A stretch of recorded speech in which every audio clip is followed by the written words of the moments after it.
ನಮಸ್ಕಾರ. ಪಾಕಶಾಸ್ತ್ರ ಚಾನೆಲ್ಗೆ ಸ್ವಾಗತ. ನಾನು ಸುರೇಖಾ ತಾಳ್ವ. ಇವತ್ತು ನಾನು ಒಂದು ಕಟ್ ಮೆಂತ್ಯ ಸೊಪ್ಪು ತಂದಿದ್ದೀನಿ. ಮೆಂತ್ಯ ಸೊಪ್ಪು ಮತ್ತು ಆಲೂಗಡ್ಡೆ ಹಾಕಿಬಿಟ್ಟು ನಾನು ಪರೋಟ ಮಾಡಿ ತೋರಿಸ್ತಾ ಇದ್ದೀನಿ. ಈ ಪರೋಟ ತುಂಬ ಟೇಸ್ಟಿಯಾಗಿರುತ್ತೆ. ಮೊಸರು ಜೊತೆಗೂ ತಿನ್ಬೋದು, ಟೊಮೆಟೊ ಸಾಸ್ ಜೊತೆಗೂ ತಿನ್ಬೋದು.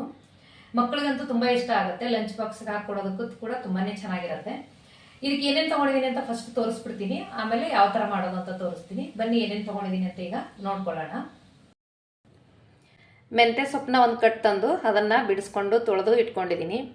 ಒಂದು 4 ಆಲೂಗಡ್ಡೆನ ನಾನು ಬೇಯಿಸ್ಬಿಟ್ಟು ತೊಗೊಂಡಿದ್ದೀನಿ. ಒಂದು 2 ಟೇಬಲ್ ಸ್ಪೂನಷ್ಟು ಎಣ್ಣೆ, ಶುಂಠಿ ಒಂದು ಸ್ವಲ್ಪ, ನಿಮಗೆ ಖಾರಕ್ಕೆ ಎಷ್ಟು ಬೇಕೋ ಅಷ್ಟು ಮೆಣಸಿಗೆ ತೊಗೋಬೋದು, ಸ್ವಲ್ಪ ಅರಿಶಿನ ಪುಡಿ ತೊಗೊಂಡಿದ್ದೀನಿ, ಸ್ವಲ್ಪ ಜೀರಿಗೆ, 1 ಈರುಳ್ಳಿ ತೊಗೊಂಡಿದ್ದೀನಿ, ಸ್ವಲ್ಪ ಒಗ್ಗರಣೆಗೆ ತುಪ್ಪ ತೊಗೊಂಡಿದ್ದೀನಿ, 1 ಟೇಬಲ್ ಸ್ಪೂನಷ್ಟು ಸಾಕು, ರುಚಿಗೆ ತಕ್ಕಷ್ಟು ಉಪ್ಪು, ಇಷ್ಟು ಮಾತ್ರ ತೊಗೊಂಡಿದ್ದೀನಿ. ಇದರಲ್ಲಿ ಯಾವ ಥರ ಮಾಡೋದು ಅಂತ ನೋಡ್ಕೊಳ್ಳೋಣ. ಈಗ ಮೊದಲಿಗೆ ಗೋಧಿ ಹಿಟ್ಟನ್ನ ಕಲಸ್ಕೊಂಡ್ಬಿಡೋಣ.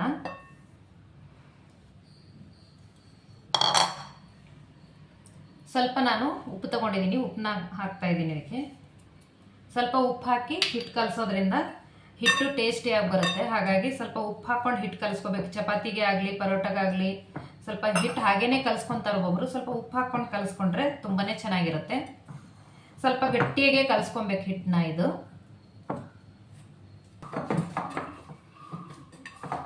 ನೋಡ್ಬೋದು, ಇದು ಪೂರ್ತಿ ಗಟ್ಟಿಯಾಗಿ ಕಲಿಸ್ಕೊಂಡಿದ್ದೀನಿ ನಾನೀಗ. ಇದು ಹಿಟ್ಟನ್ನ ಸ್ವಲ್ಪ ನೆನೆಯೋದಕ್ಕೆ ಬಿಟ್ಬಿಡೋಣ. ಅಲ್ಲಿವರೆಗೂ ನಾನು ಇದೆಲ್ಲ ರೆಡಿ ಮಾಡ್ಕೋತೀನಿ. ಈಗ ನಾನೊಂದು ಡಿಮಾರ್ಟಲ್ಲಿ ಚಾಪರ್ ತಂದಿದ್ದೀನಿ. ಇದು ತುಂಬ ಚೆನ್ನಾಗಿದೆ. ಇದು ಈರುಳ್ಳಿ, ಆಮೇಲೆ ಹಸಿಮೆಣಸಿನ್ಕಾಯಿ, ಬೆಳ್ಳುಳ್ಳಿ, ಶುಂಠಿ ಎಲ್ಲನೂ ಕಟ್ ಮಾಡ್ಕೊಳ್ಳೋದಕ್ಕೆ ತುಂಬ ಚೆನ್ನಾಗಿ ಬರುತ್ತೆ. ಈಗ ಕಟ್ ಮಾಡಿ ತೋರಿಸ್ತೀನಿ ನಾನು. ನೀವು ಕೂಡ ತೊಗೋಬೋದು. ಇದು ತುಂಬಾ ಚೆನ್ನಾಗಿದೆ, ತುಂಬ ಯೂಸ್ಫುಲ್ ಅಂತಲೇ ಹೇಳ್ತೀನಿ. ನೋಡಿ, ಈ ಥರ ಬರುತ್ತೆ. ಇದಕ್ಕೆ 3 ಬ್ಲೇಡ್ ಇದೆ. ಯಾಕೆ ಕಾಣಿಸ್ತಾ ಇದೆಯಲ್ಲ ಗೊತ್ತಿಲ್ಲ. ನೋಡಿ, ಈ ಥರ 3 ಬ್ಲೇಡ್ ಇದೆ. ಇದರಲ್ಲಿ ನಿಮ್ಗೆ ಕಟ್ ಮಾಡಿ ಕೂಡ ತೋರಿಸ್ತೀನಿ ನಾನೀಗ. ಈ ಚಾಪರಲ್ಲಿ ಯಾವ ಥರ ಕಟ್ ಮಾಡ್ಕೊಳ್ಳೋದು ಅಂತ ತೋರಿಸ್ತೀನಿ ನೋಡಿ. ಇದು ಶುಂಠಿನ ತೊಗೊಂಡಿದ್ದೀನಿ. ಶುಂಠಿ ಚಿಕ್ಕ ಚಿಕ್ಕದಾಗಿ ಈ ಥರ ಒಂದು ಇಷ್ಟಿಷ್ಟು ಪೀಸ್ ಮಾಡಿದ್ರೆ ಸಾಕು. ಇಷ್ಟಿಷ್ಟು ಪೀಸ್ ಮಾಡಿ ನಾವು ಇದಕ್ಕೆ ಹಾಕೋಬೇಕು. ಈಗ ಹಸಿಮೆಣಸಿನ್ಕಾಯಿ ಹಾಕ್ತಾ ಇದ್ದೀನಿ.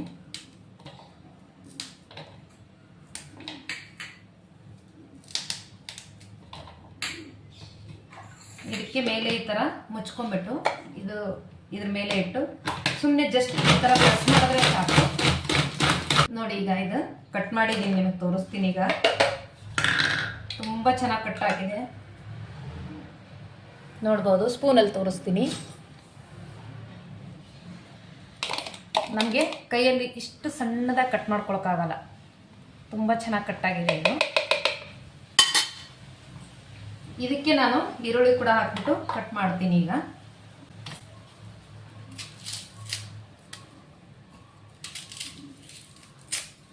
ನೋಡಿ, ಈರುಳ್ಳಿನ ಸುಮ್ಮನೆ ಹಿಂಗೆ ಜಸ್ಟ್ ದಪ್ಪ ಕಟ್ ಮಾಡಿ ಇದಕ್ಕೆ ಹಾಕೋಬಹುದು. ಹಾಕೊಂಡು ಪ್ರೆಸ್ ಮಾಡಿದ್ರೆ ಸಾಕು, ಸಣ್ಣದಾಗಿ ಕಟ್ ಆಗುತ್ತೆ.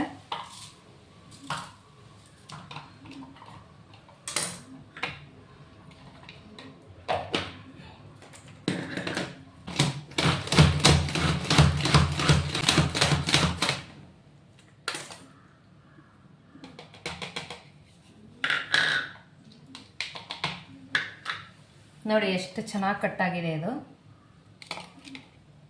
ನೋಡ್ಬೋದು, ಸಣ್ಣ ಸಣ್ಣದಾಗಿ ಕಟ್ಟಾಗಿದೆ.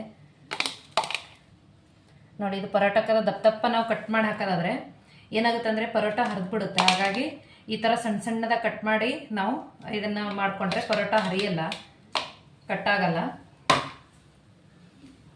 ಬನ್ನಿ, ಈಗ ಇದು ಕಟ್ ಮಾಡಿದ್ದಾಯಿತು. ನೆಕ್ಸ್ಟು ಆಲೂಗಡ್ಡೆ ಎಲ್ಲ ಸಿಪ್ಪೆ ತೆಗೆದು ಇದನ್ನು ಸ್ಮ್ಯಾಶ್ ಮಾಡ್ಕೊತೀನಿ. ಈಗ ನೋಡಿ, ಆಲೂಗಡ್ಡೆ ಎಲ್ಲ ಸಿಪ್ಪೆ ತೆಗೆದಿದ್ದೀನಿ. ಇದನ್ನು ನೀಟಾಗೆಲ್ಲ ಸ್ಮ್ಯಾಶ್ ಮಾಡ್ಕೋಬೇಕು.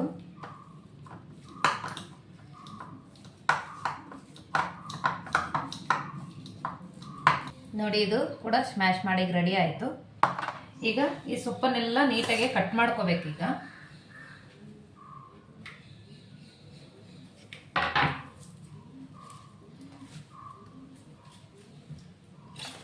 ಹಾಗೆ ಕೂಡ ಮಾಡ್ಬೋದು, ಒಗ್ಗರಣೆ ಹಾಕಿನೂ ಮಾಡ್ತಾರೆ. ಇಲ್ಲಾಂದ್ರೆ ಹಾಗೆ ಎಲ್ಲ ತರಕಾರಿ ಇದಕ್ಕೆ ಮಿಕ್ಸ್ ಮಾಡಿಕೊಂಡು, ಬೇಕಂದ್ರೆ ಸ್ವಲ್ಪ ಕ್ಯಾರೆಟ್ ಕೂಡ ತುರಿದ್ಬಿಟ್ಟು ಹಾಕೋಬಹುದು, ಚೆನ್ನಾಗಿರುತ್ತೆ ಪರೋಟಾಗೆ.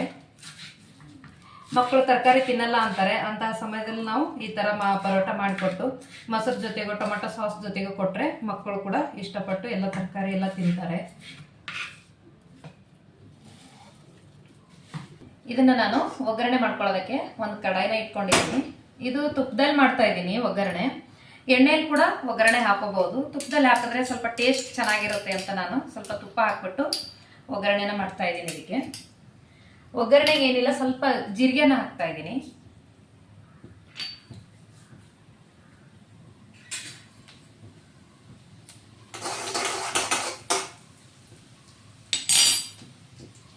ಜೀರಿಗೆ ಹಾಕಿದ್ದೀನಿ. ಜೀರಿಗೆ ಸ್ವಲ್ಪ ಹುರಿದಾದ್ಮೇಲೆ ನಾನೀಗ ಈರುಳ್ಳಿ ಮತ್ತೆ ಶುಂಠಿ ಹಸಿಮೆಣಸಿನಕಾಯಿನ ನಾವು ಕಟ್ ಮಾಡಿ ಇಟ್ಕೊಂಡಿದ್ವಿ, ಅದನ್ನ ಹಾಕ್ತಾ ಇದ್ದೀನಿ.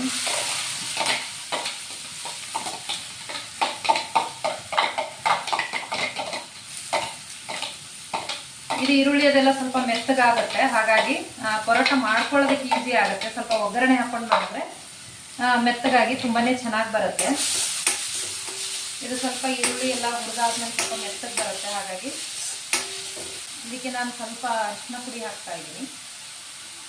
ಮತ್ತು ಸ್ವಲ್ಪ ಉಪ್ಪು ಹಾಕ್ತಾ ಇದ್ದೀನಿ. ಇದಕ್ಕೆ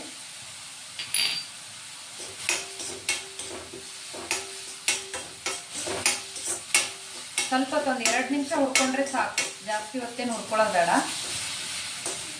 ಸ್ವಲ್ಪ ಈರುಳ್ಳಿ ಮೆತ್ತಗಾಗೋದು ಹುರ್ಕೊಂಡ್ರೆ ಸಾಕು. ನೋಡಿ, ಕಟ್ ಮಾಡಿ ಇಟ್ಕೊಂಡಿರೋ ಮೆಂತ್ಯ ಸೊಪ್ಪನ್ನ ಇದಕ್ಕೆ ಹಾಕ್ತಾ ಇದ್ದೀನಿ.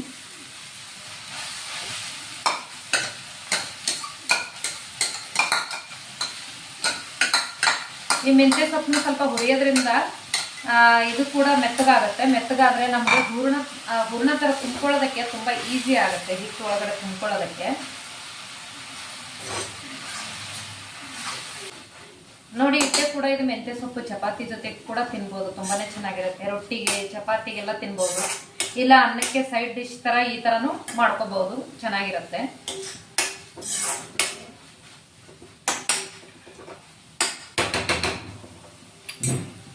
ನೋಡಿ, ಈಗಾಗಲೇ ಸ್ಮ್ಯಾಶ್ ಮಾಡಿ ಇಟ್ಕೊಂಡಿರೋ ಆಲೂಗಡ್ಡೆನ ಇದಕ್ಕೆ ಮಿಕ್ಸ್ ಮಾಡ್ತಿದ್ದೀನಿ.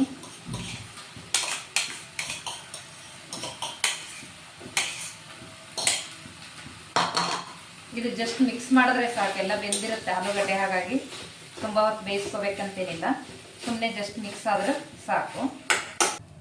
ನೋಡಿ, ಇದೆಲ್ಲ ಮಿಕ್ಸ್ ಆಯ್ತು. ಈಗ ಇದು ತಣ್ಣಗಾಗೋದಕ್ಕೆ ಬಿಡ್ತೀನಿ. ತಣ್ಣಗಾದ್ಮೇಲೆ ಇದನ್ನ ನಾವು ಹೂರ್ಣ ತುಂಬ್ಕೊಳ್ಳೋದಕ್ಕೆ ಈಸಿಯಾಗಿ ಬರುತ್ತೆ. ಇದು ತಣ್ಣಗಾಗೋವರೆಗೂ ನಾನು ಹಿಟ್ಟನ್ನ ಇನ್ನೊಂದು ಸ್ವಲ್ಪ ಮಿಲ್ಕೊಂತೀನಿ. ನೋಡಿ, ಕೈಗೆ ಸ್ವಲ್ಪ ಎಣ್ಣೆ ಹಚ್ಕೊಂಡು ಈ ಹಿಟ್ಟನ್ನ ಇನ್ನೊಂದು ಸ್ವಲ್ಪ ನಾನು ಕಲಿಸ್ಕೊತಾ ಇದ್ದೀನಿ.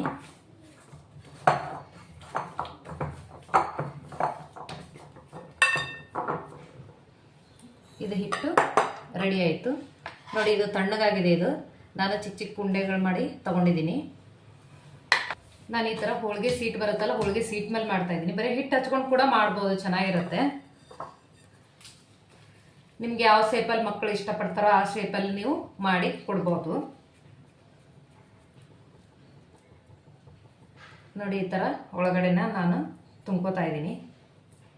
ನೋಡಿ, ನಿಮ್ಗೆ ಯಾವ ಥರ ಅನುಕೂಲವೋ ಆ ಥರ ನೀವು ಇದನ್ನು ಫಿಲ್ ಮಾಡ್ಕೋಬಹುದು. ಫಿಲ್ ಮಾಡ್ಕೊಂಡ್ಮೇಲೆ ಸ್ವಲ್ಪ ಎಣ್ಣೆ ಹಚ್ಬಿಟ್ಟು ನಾನು ಇದನ್ನು ಲಟ್ಸ್ಕೋಬಹುದು. ಇಲ್ಲಾಂದರೆ ಲಟ್ಸ್ಕೊಳ್ಳೋಕೆ ಕಷ್ಟ ಆಗುತ್ತೆ ಅಂದರೆ ಈ ಥರ ಕೈಯಲ್ಲಿ ಕೂಡ ಪರೋಟನ ಮಾಡ್ಕೋಬಹುದು.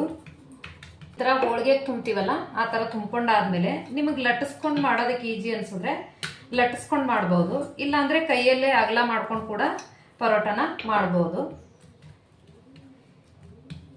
ಮೇಲೆ ಸ್ವಲ್ಪ ಎಣ್ಣೆ ಹಚ್ಕೊಂಡು ಇದಕ್ಕೆ ಬೇಯಿಸ್ಬೇಕಾಗತ್ತೆ. ನೋಡಿ, ಈ ಹೋಳಿಗೆ ಸೀಟದ ಅಡ್ವಾಂಟೇಜ್ ಏನಂದರೆ ಎತ್ತು ಹಾಕಕ್ಕೆ ಹೋದರೆ ಒಬ್ಬೊಬ್ಬರಿಗೆ ಇದು ಹರಿದೋಗ್ಬಿಡುತ್ತೆ. ಹಾಗಾಗಿ ಈ ಥರ ಹೋಳಿಗೆ ಸೀಟ್ನ ಡೈರೆಕ್ಟಾಗಿ ನಾವು ತವೆ ಮೇಲೆ ಹಾಕ್ಬಿಡ್ಬೋದು.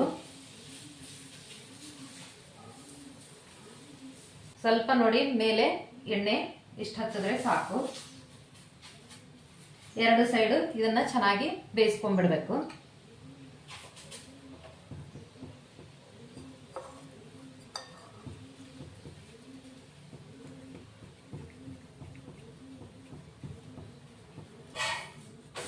ಇದನ್ನ 2 ಸೈಡ್ ಬೇಯಿಸ್ಕೋಬೇಕಾಗತ್ತೆ ಚೆನ್ನಾಗಿ. ನೋಡ್ಬೋದು ಎಷ್ಟು ಚೆನ್ನಾಗಿ ಬಂದಿದ್ದಾವೆ ಪರೋಟ. ನೀವು ಕೂಡ ಈ ಥರ ಪರೋಟನ ಟ್ರೈ ಮಾಡಿ ನೋಡಿ. ಮಾಡೋದು ಸುಲಭ ಇದೆ, ಟೇಸ್ಟ್ ಕೂಡ ಚೆನ್ನಾಗಿರುತ್ತೆ.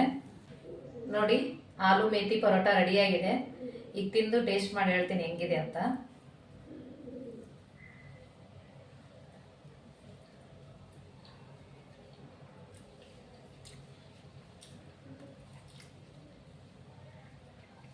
ತುಂಬ ಟೇಸ್ಟಿಯಾಗಿ ಬಂದಿದೆ. ನೀವು ಕೂಡ ಒಂದ್ಸಲ ಟ್ರೈ ಮಾಡಿ ನೋಡಿ, ನಿಮಗೂ ಮತ್ತೆ ಮತ್ತೆ ಮಾಡಬೇಕು ಅನ್ಸುತ್ತೆ, ಅಷ್ಟು ಟೇಸ್ಟಿಯಾಗಿ ಚೆನ್ನಾಗಿ ಬಂದಿದೆ.